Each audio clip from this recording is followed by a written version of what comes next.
Good morning everyone. चलिए आज आप आरएम गुरु में आपका स्वागत है।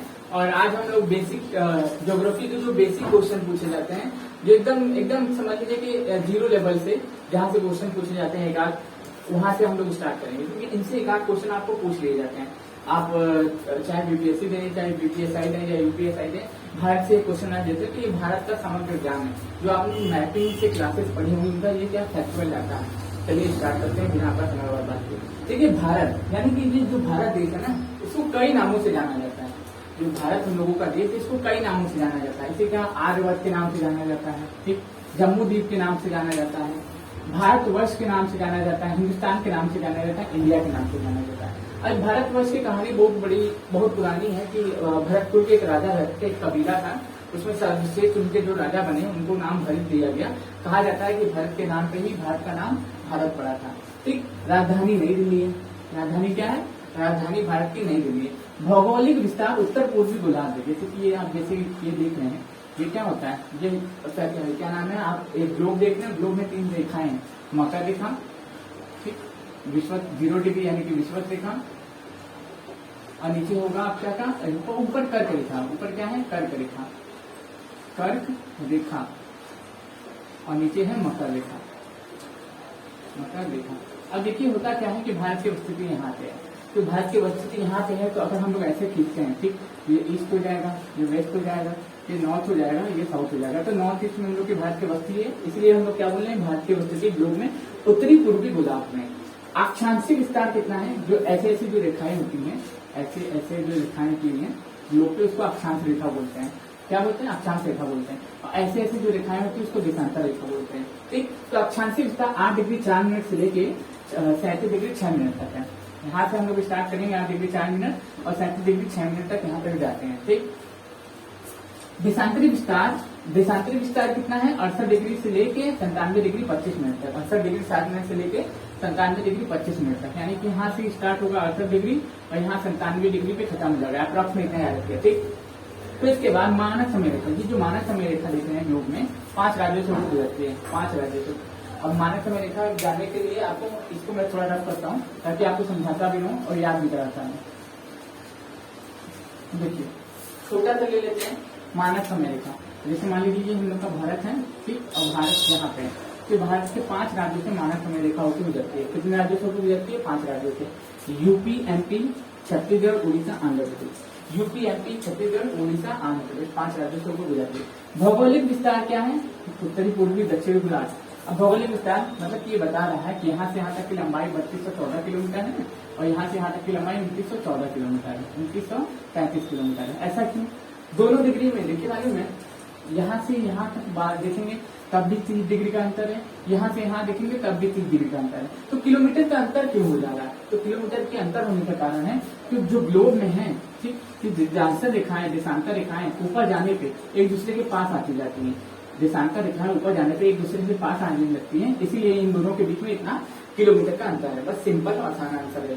ठीक, ये आपको बुक में नहीं मिलेगा, आपको कई बुक को रिसर्च करने पे ही पता चलेगा ये। ठीक, भौगोलिक विस्तार मैंने बताई दिया आपको। अब जलीय सीमा, जलीय सीमा 12 समुद्री मील तक है। जैसे हम लोग का भारत देखते हैं, तो भारत से यहाँ तक जो 12 किलोमीटर का जो समुद्री मील है वहां तक हम लोगों का क्षेत्र होता है, और 24 नॉटिकल माइल तक हम लोग का क्षेत्र उपयोग होता है, और 200 किलोमीटर तक संलग्न क्षेत्र होता है। 200 किलोमीटर के बाहर का जो क्षेत्र होता है वहां पे क्या कर सकता है, पूरे के पूरे विश्व का समानाधिकार होता है।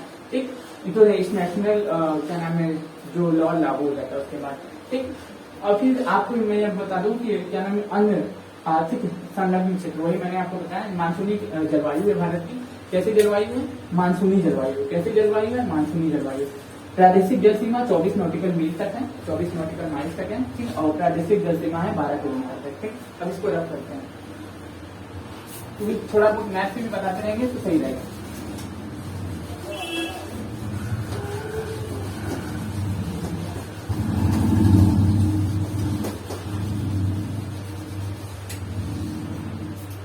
टॉपिक का नाम क्या है? टॉपिक का नाम है भारत देश परिचय। तो इसमें संपूर्ण जानकारी आपको मिलेगी।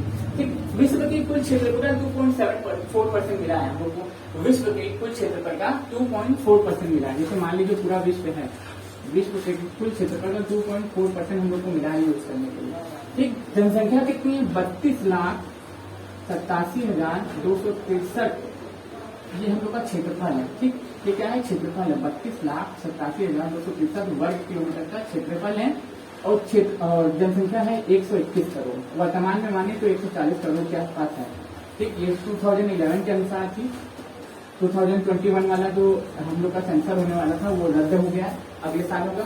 ठीक, तो विश्व की कुल क्षेत्रफल का हमें मिला कितना है? 2.4% रहने के योग्य 32,87,263 वर्ग किलोमीटर का एरिया हम लोग के पास है। ठीक, जनसंख्या कितनी है? 121 करोड़। 121 करोड़ बहुत ज्यादा जनसंख्या है, मतलब जनसंख्या का दबाव बहुत ज्यादा है। ठीक, अब ये क्या बता रहा है कि 62 करोड़ के आसपास भारत के क्या नाम है पुरुष हैं और क्या नाम है करीब 68 करोड़ के आसपास आप देख रहे हैं कि 62 करोड़ जो लोग हैं। ठीक, 62 करोड़ जो लोग हैं वो कहाँ निवास करते हैं? वो निवास करते हैं शहर में। सॉरी, 62% जो है पुरुष हैं और 58% स्त्रियां हैं। भारत में 62% लोग पुरुष हैं, 58% स्त्रियां हैं। इसीलिए हम लोग के भारत का लिंगानुपात 943 है। कितना है? 943 है भारत का लिंगानुपात। उसे सेक्स रेशियो कितना है? तो 943 है। जनसंख्या घनत्व कितना है? 382 है। जनसंख्या घनत्व कितना है? 382 है। और ग्रामीण जनसंख्या है 68.8%। ग्रामीण जनसंख्या 68.8%। बाकी जो बच जाएगा वो क्या है? शहरी जनसंख्या हो जाएगी। बाकी जो है शहरी जनसंख्या। ठीक, कुल साक्षरता ओवरऑल जैसे कि मान लीजिए हम लोग 100 लोग हैं, पूरे भारत में 100 लोग रहते हैं, तो उसमें से 74% लोग जो हैं 74 लोग पढ़े लिखे हैं। इसी को अप्रॉक्स में मान लिया गया है। तो 74% लोग भारत में पढ़े लिखे हैं। कितने? 74% लोग भारत में पढ़े लिखे हैं। भले नॉलेज हो या ना हो, यूट्यूब के मास्टरों की तरह कि ये क्वालिफाई किया वो क्वालिफाई किया, लेकिन क्या नाम 74% लोग क्या है? पढ़े लिखे हैं। ठीक, अब यहाँ पे देखिए हम लोग के भारत में वर्तमान में कुल साक्षरता मैंने आपको बताया कि उसमें से मेल साक्षरता है आपका 62%। मेल साक्षरता कितनी है? मेल साक्षरता है 82%। ठीक, और फीमेल साक्षरता है आपका 65%, 55% मेल और फीमेल। अभी साक्षरता और सबसे कम अगर साक्षर राज्य पूछे पूरे भारत का सबसे कम पढ़ा लिखा राज्य तो बिहार है। कौन है? बिहार सबसे कम। सबसे ज्यादा पूछे तो केरल है। केरल है सबसे ज्यादा, केरल सबसे कम बिहार है। ठीक, अब यहाँ पे एक चीज और है कि वर्तमान में कुछ परिवर्तन हुए हैं। वर्तमान में भारत में राज्यों की संख्या 28 है। वर्तमान में भारत में राज्यों की संख्या कितनी है? वर्तमान में भारत में राज्यों की संख्या 28 है। वर्तमान में भारत में राज्यों की संख्या 28 है और केंद्र शासित प्रदेशों की संख्या 8 है। ठीक, अब एक की कैपिटल तो मैं आपको बताने वाला हूँ, तो उसको आप कैपिटल को स्वयं याद करिए। अब इतनी बुरी स्थिति तो होगी नहीं कि आपको कैपिटल में बताऊँ एक की। पहाड़ी क्षेत्र देखिए क्या है, पर्वत कितने परसेंट पे है? 10.7% पे। पठार है 27.7% पे। सबसे बड़ा पठार भारत का है दक्कन का पठार। सबसे बड़ा पठार भारत का है दक्कन का पठार। मालवा का पठार वो और क्या नाम है दंडकारण्य का पठार, ये सब कहाँ पाए जाते हैं? भारत में ही पाए जाते हैं। विश्व की छत जिसे कहा जाता है उसको कहते हैं पामीर का पठार। तिब्बत में विश्व की छत जिस पठार को कहते हैं उसको कहते हैं पामीर का पठार, जो कहाँ पे? तिब्बत में। ध्यान रखिएगा। ठीक, कर्क रेखा भारत के 8 राज्यों से होकर गुजरती है, मतलब महारथी क्वेश्चन है। इससे भी क्वेश्चन कभी न कभी कोई पीसीएस वाले पूछ ही लेते हैं। याद रखिएगा कि कर्क रेखा भारत के 8 राज्यों से होकर गुजरती है। ठीक, अब ट्रिक तो मैं नहीं बताऊंगा, बहुत बार बता देता हूँ। ठीक, द्वीपों की संख्या 247 है। कितना है? द्वीपों की संख्या 247 है। द्वीपों की संख्या कितनी है? 247 है। 247 है। कितनी है? 247 है। ठीक, राष्ट्रीय विरासत पशु हाथी है, राष्ट्रीय पशु बाघ है, बंदरगाह 13 है। ये सब नॉर्मल चीजें हैं जो आप लोग को याद होनी चाहिए। ठीक, तो राष्ट्रीय विरासत पशु हाथी है, राष्ट्रीय पशु कौन सा है? मोर है। और राष्ट्रीय क्या नाम है? द्वीपों की संख्या 247 है। राष्ट्रीय वृक्ष बरगद है और राष्ट्रीय पुष्प क्या है आप बताइए? कमल है। और राष्ट्रीय पक्षी मोर है। राष्ट्रीय भाषा हिंदी है, लेकी देवनागरी है। ये सब चीजें आपको याद होनी चाहिए। राष्ट्रीय वाक्य क्या है? राष्ट्रीय गान क्या है? राष्ट्रीय वाक्य राष्ट्रीय गान आप बताइए कि क्या है? वंदे मातरम है। राष्ट्रीय गान आपका जनगण मंगल है और राष्ट्रीय गीत आपका वंदे मातरम है।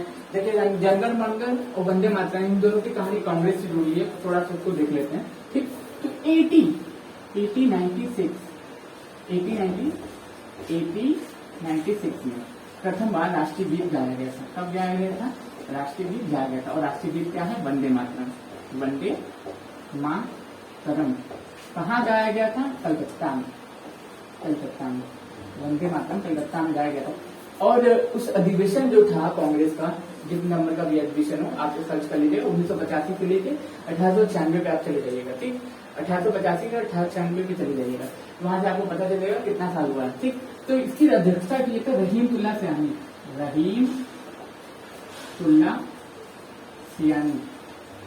रहीमतुल्लाह सियानी साहब जो है इसकी अध्यक्षता की थे। और फिर एक जड़ी जुड़ी हुई है किससे, राष्ट्रीय गान से। तो हम लोग का राष्ट्रीय गान है वो उसको भी गाया गया था 1911 में, 1911 में गाया गया था। ठीक, मिशन नारायण धर अध्यक्षता की थी, ये भी कलकत्ता में हुआ था, कलकत्ता में ही हुआ था। ठीक, याद रखिएगा कांग्रेस का एक अधिवेशन था। ठीक, ये इसीलिए मैंने आपको बता दिया क्योंकि इसी क्वेश्चन को राजकीय भाषा मैंने आपको बताया है कि हिंदी है और लिपि देवनागरी है। ठीक, तो लिपि देवनागरी राजकीय भाषा, इसका वर्णन जो आर्टिकल 343 में किया गया। कहाँ किया गया, 343 में। राजकीय भाषा क्या है, हिंदी है और लिपि देवनागरी है। तो कौन से आर्टिकल में इसका वर्णन किया गया, 343 में। संवैधानिक नेता है, याद रख लीजिएगा। राष्ट्रीय वाक्य सत्यमेव जयते हैं, बच्चे को पता होगा ये सब छोटी मोटी चीजें। तो राष्ट्रीय वाक्य क्या है, सत्यमेव जयते हैं, सत्यमेव जयते, क्या है, जयते, सत्यमेव जयते। और फिर राष्ट्रीय ध्वज तिरंगा है, राष्ट्रीय नदी गंगा है। बड़ी बात यह है कि राष्ट्रीय नदी का दर्जा इसको कम मिला, बहुत देर में मिला, लेकिन कम से कम मिला तो सही।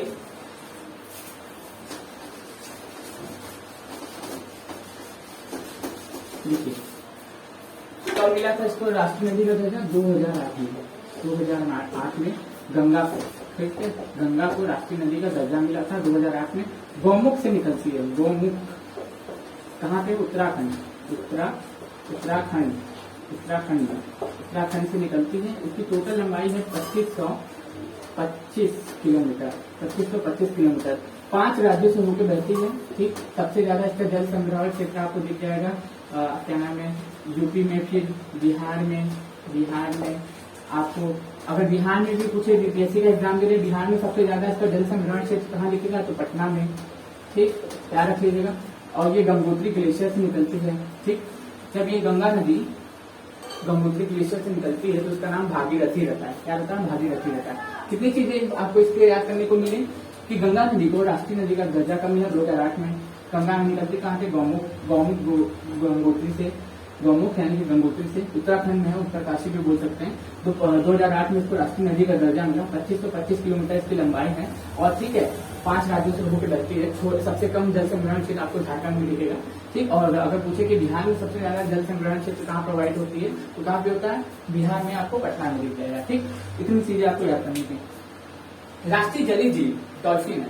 तो डॉल्फिन अनुसंधान केंद्र, आपको एक क्वेश्चन मैं आपको दे रहा हूँ कि आप इसको आंसर करिएगा। पूरा वीडियो देखते हैं तो आप जरूर इसका आंसर करिएगा कि राष्ट्रीय डॉल्फिन अनुसंधान केंद्र भारत में किस राज्य में बनाया जा रहा है और किस राज्य के किस क्षेत्र में बनाया जा रहा है। ऑप्शन ए आपको दे रहे हूँ Bhagalpur, option B Patna, option C Jamui, option D Chhapra. तो राष्ट्रीय डॉल्फिन अनुसंधान केंद्र भारत में कहाँ बनाया जा रहा है, पटना, भागलपुर, ठीक, पटना, भागलपुर, मुंगेर और गया। पटना, मुंगेर, भागलपुर और गया। 4 ऑप्शन आपके पास है कि राष्ट्रीय डॉल्फिन अनुसंधान केंद्र कहाँ बनाया जा रहा है। तो आपको ये पता ही है कि क्या नाम है, गंगा नदी की राष्ट्रीय जलीय जीव क्या कौन सी, गैंगेटिक डॉल्फिन है। गैंगेटिक डॉल्फिन है, क्या है, गैंगेटिक डॉल्फिन। यहाँ पे डॉल्फिन लिखा हुआ है, जैसे कि है गैंगेटिक डॉल्फिन। तो मैं आशा करता हूँ कि आपको ये वीडियो समझ में आया होगा। ये शॉर्ट वीडियो है फैक्चुअल डाटा के लिए, इनसे का क्वेश्चन आपको देखने को मिल जाएंगे किसी भी एग्जाम में। मैं आशा करता हूँ ये वीडियो आपको पसंद आया होगा। अगर पसंद आए तो जल्दी से जल्दी आप लोग हमारे चैनल को सब्सक्राइब करें, 1K पार ले जाएं, ताकि हम लोग आपको लाइव आके भी बढ़ा सकें। धन्यवाद।